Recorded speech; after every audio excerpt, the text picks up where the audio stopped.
kasih Anda masih bersama kami. Bagi Anda yang baru saja bergabung, kami hadirkan kembali 3 berita utama hari ini.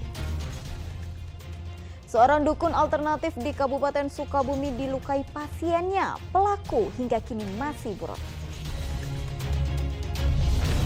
Seolah tak ada kapoknya, warga Purwakarta ditangkap setelah 10 kali mencuri motor.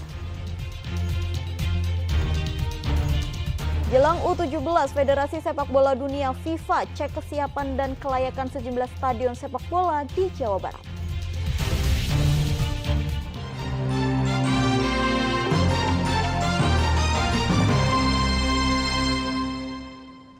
Seorang pasien dukun mengamuk di Desa Sasagaran, Kabupaten Sukabumi lalu kabur. Akibatnya sejumlah warga terluka akibat sabetan golok.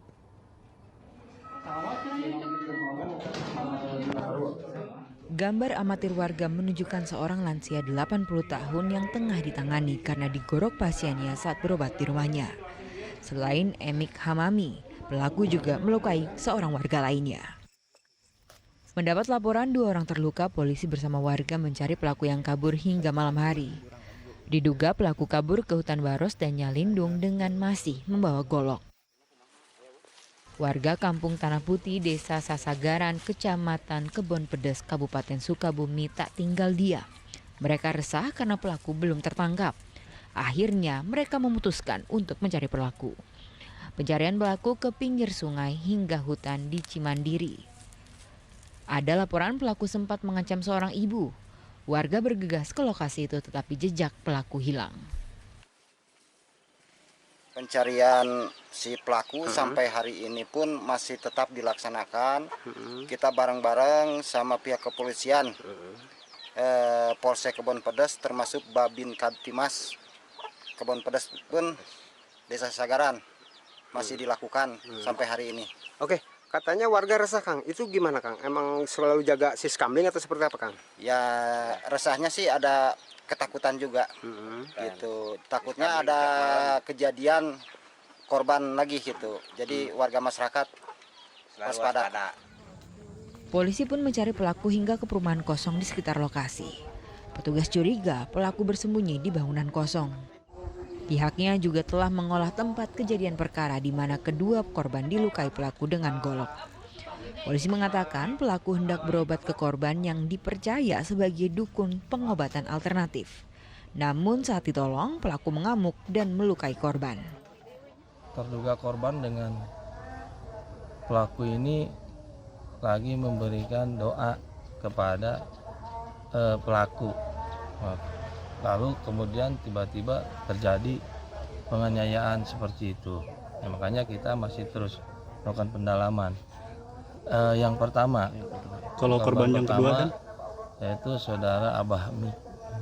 Yang kedua, yang berada di lokasi tersebut juga diduga ya, korban kedua ini mengejar pelaku, sehingga karena pelaku tidak masih membawa senjata tajam, kemudian diduga mungkin pelaku sama juga melakukan penganiayaan terhadap korban yang kedua.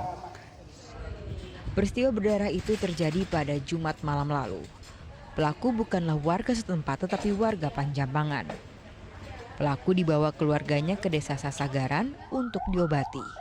Keluarga mengatakan pelaku kerap mengamuk. Bahkan saat tinggal di Panjambangan, pelaku telah melukai 3 orang. Asep Didi melaporkan dari Kabupaten Sukabumi. 10 kali mencuri sepeda motor, seorang warga Bojong Purwakarta dibekuk polisi. Polisi juga membekuk seorang penada dan menyita 3 unit sepeda motor curian. Sekarang motornya di mana? Motornya di mana sekarang?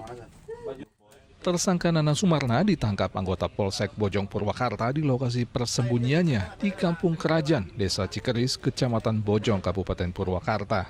Ia ditangkap karena mencuri sejumlah unit sepeda motor.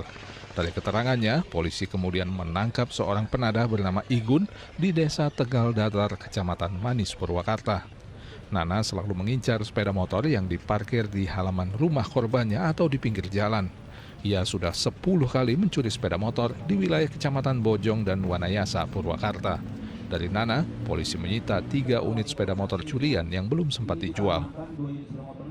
Dari keterangan tersangka, menjelaskan bahwa sudah melakukan lebih kurang 10 kali pencurian dengan keberatan atau curanmor di wilayah Kecamatan Bojong dan Kecamatan Wanayasa. Kita mendapatkan 3 unit sepeda motor sebagai barang bukti, di mana 1 unit sepeda motor merupakan TKP pertama dan 2 sepeda motor, 1 di wilayah Purwakarta dan 1 lagi di Kabupaten sebelah. Salah satu korban yang motornya berhasil diselamatkan mengaku saat hilang ia memarkir sepeda motornya di halaman rumah. Korban yang seorang pengojek daring sangat senang motornya yang hilang bisa kembali. Waktu lagi apa hilangnya? Lagi disimpan di luar rumah. Disimpan di luar rumah? Ya, di luar rumah. Tahu-tahu hilang atau gimana? Hilangnya pas mau nganter orang ke pasar, Bo. Udah jam 3 udah hilang. Oh gitu. Sudah neng ngojek gua. Iya, nganter banter-banter. Jam 3 malam. Posisi di rumah berarti ya, Teh? Iya. Seneng banget. Alhamdulillah ketemu. Bisa ngojek lagi ya, Teh? Iya, alhamdulillah. Nanti Pak parkirnya jangan di luar rumah. Iya. Ya, Iya. jadi perhatian. Tersangka pencuri sepeda motor dijerat pasal 363 KUHP dengan ancaman hukuman 7 tahun penjara. Sedangkan penadahnya dijerat pasal 480 KUHP dengan ancaman hukuman 4 tahun penjara. Zainal Arifin melaporkan dari Purwakarta. 5 tersangka, 3 diantaranya residivis pencuri kendaraan bermotor kembali dibekuk Satreskrim Polres Ciamis setelah membobol rumah warga dan membawa kabur sepeda motor korban.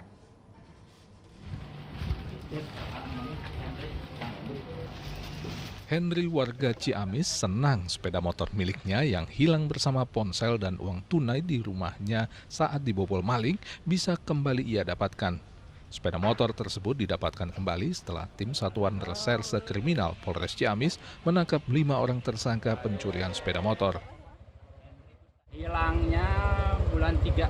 Itu kenapa? Kuncinya neng Di rumah. di rumah, Iya. dibobol rumahnya. Iya. Lewat jendela. Jendela. Bapak lagi di mana sama ibu? Lagi ada di rumah. Di rumah tidur ya. Iya. Pak, tadinya udah pasrah. Pasrah ya udah. Tadinya. Sekarang ketemu lagi Pak ya? Ya alhamdulillah. Selain motor apa saja yang diambil oleh si pencuri? HP sama uang.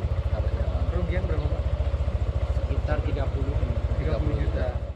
3 dari 5 tersangka yang ditangkap belum lama keluar dari penjara. Saat kejadian, tersangka memanfaatkan kelengahan korban dengan membobol jendela rumah korban, masuk lalu menggasak ponsel, sepeda motor, dan uang tunai. Beruntung saat ditangkap, sepeda motor milik korban belum dijual.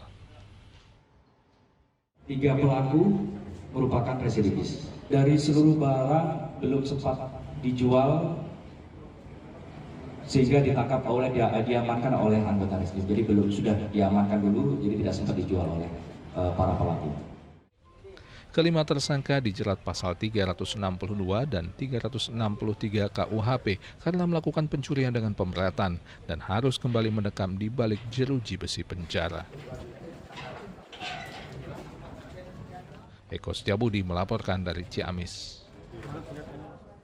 Adanya ancaman dari wali murid korban penggelapan tabungan siswa di SDN Pakemitan 1 dan 3 Kabupaten Tasikmalaya untuk mogok tidak sekolah membuat guru khawatir. KPAID ikut turun tangan untuk memberikan pendampingan terhadap para siswa. Sementara itu, sang mantan kepala sekolah berjanji akan mengembalikan uang tabungan siswa tersebut. Komisioner KPAID Tasikmalaya mendatangi SDN Pakemitan 1 dan 3 Kecamatan Ciawi, Kabupaten Tasikmalaya untuk memberikan dukungan terhadap para siswa dan guru menghadapi kasus uang tabungan murid senilai hampir 800 juta rupiah di 2 sekolah tersebut yang tak kunjung bisa dicairkan. Sempat beredar kabar bahwa siswa akan mogok sekolah sebagai protes wali murid jika kepala sekolah yang membawa uang tabungan siswa tidak kunjung mengembalikannya kepada para orang tua. Hal ini membuat para guru khawatir. Dan alhamdulillah setelah kami melakukan dialog dan komunikasi, hak-hak anak tetap terpenuhi. Yang jadi korban itu bukan hanya semata-mata siswa, tetapi juga guru-guru di sini yang kemudian menjadi objek. Apapun peristiwanya, kalau gurunya terganggu psikisnya dari semua yang terjadi ini, maka kami khawatir akan berdampak pola didik dan pola asuh. Sehingga pada dasar itu kami menyampaikan kepada guru-guru dukungan moral KPAI. Sementara itu, kepala sekolah yang memegang uang tabungan siswa mengakui uang tabungan siswa tersebut belum bisa dikembalikan karena terpakai oleh dirinya dan dipinjam oleh sejumlah guru. Ia menyatakan tengah mencari uang pengganti sehingga seluruhnya bisa dikembalikan sekaligus dan meminta para orang tua murid agar bersabar. Apunten ka Bapak Ibu sadayana pribados sakali deui ku kasabaran Bapak Ibu sadayana mugi nawak ka pribados Ibu sadayana da panginten pribados jalmi anu teu weleh kena ku eueuh gingsir panginten insyaallah ini akan saya selesaikan. Nah, jadi masalah uang itu memang sebelumnya juga kan kalau guru ada yang perlu misalnya juga pinjam terus misalnya pas memang dari para guru udah dikembalikan gitu ya, cuman mungkin karena yang dipakai oleh saya misalnya gitu kan belum bisa terkumpul untuk mengembalikannya. Sebelumnya, ratusan orang tua murid SDN Pakemitan 3, Kecamatan Ciawi, Kabupaten Tasikmalaya telah berulang kali berupaya menagih pencairan uang tabungan siswa kelas 1 sampai kelas 6 senilai lebih dari 300 juta rupiah yang dipegang oleh Ijang Suhadi saat memegang jabatan sebagai kepala sekolah. Namun uang tersebut tak kunjung dikembalikan dan orang tua murid sempat mengancam akan membawa penyelesaian kasus ini melalui jalur hukum. Eko Setiabudi melaporkan dari Kabupaten Tasikmalaya.